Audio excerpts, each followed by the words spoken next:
There are many fears and misconceptions about giving blood, some of which we'll be dispelling for you today. Joining me is Acting Director of the National Blood Transfusion Service, Dr. Veronica Taylor. Thanks for coming, Dr. Taylor. Okay, good morning. Good morning. Okay, Dr. Taylor, one of the first fears that we want to discuss today is the fear of needles or being too nervous to donate. Okay. First of all, donating blood allows that you can save 3 lives. So when you are coming to donate blood, you have to have that in mind. I know that there are myths or fears to donated blood because the size of the needle is like a mosquito bite. Don't be scared. That unit will be open in front of you, and it's an easy way to go. Our nurses are well capable to do this procedure. You cannot be scared because when you go into donated blood, that unit of, or the bag of unit of blood will be open in front of you. So it's single use.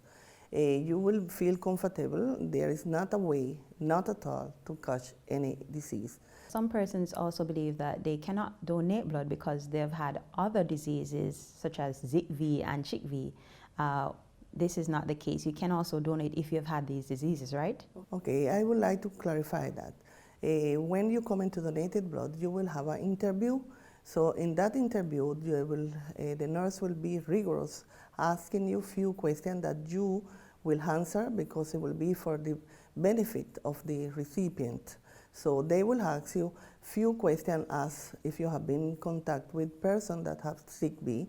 If that is the case, you will defer for 15 days. If you have been contacted the ZIKV, you will be deferred for 15 days.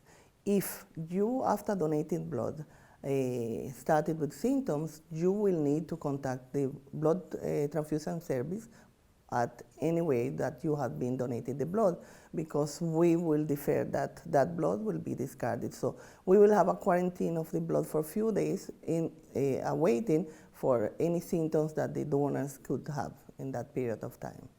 And Dr. Taylor, what about those persons who believe that they will not be able to partake in any physical activity or sport after donating blood? One of our recommendations when we do the interview, if you go to the gym every day, the day that you go donated the blood, will not do it, because remember that we have to remove 500 milliliter of the volume of your blood. My recommendation is increase your water intake. Taking more than 3 liters, you will be okay for the following day, be doing your gym or your sport activity.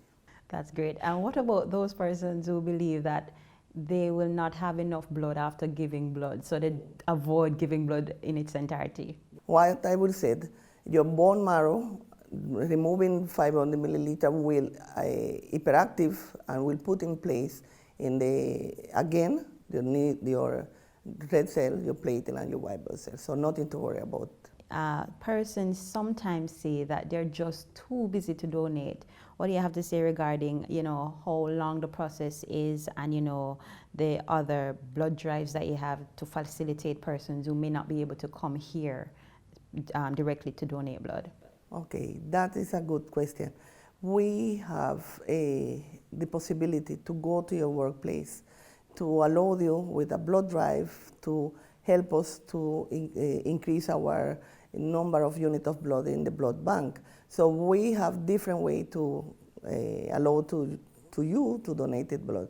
1, coming to the blood collection center. 2, a blood drive. 3, we use a mobile unit that go to the different places to allow person that interested to donate blood to go to that facility.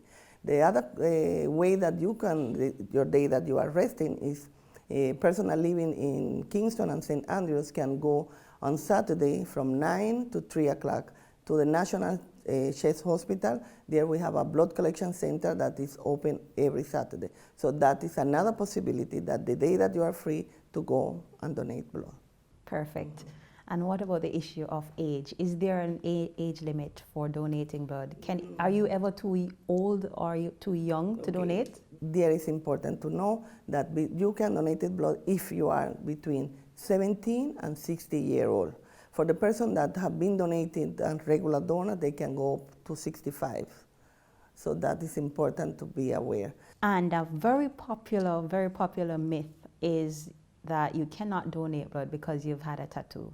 No, that I know that it is normal to have a tattoo, but we don't allow after 1 year to come and donate blood. Remember that you will use needle and you can be infected, so there is a window period that we don't want to violate. So we wait 1 year after you donated you have your tattoo in place, and you can come and donate blood. Don't be scared. And finally, vegetarians think that they cannot give blood because they simply do not have enough iron. Okay, that is not true. Starting with a healthy lifestyle, we know that eating more vegetable and fruit, we are doing well. So vegetarian person don't have to be scared. We will take you through the process of what you will do when you donate in blood, and we will check your hemoglobin level, doing a test, and that will let me know if you are able to donate or not. So vegetarian is not an excuse to come and donate blood.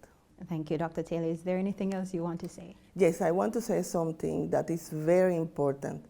Please, it's not only National Blood Transfusion Service at 21 Slipen Road where you can come and donate blood.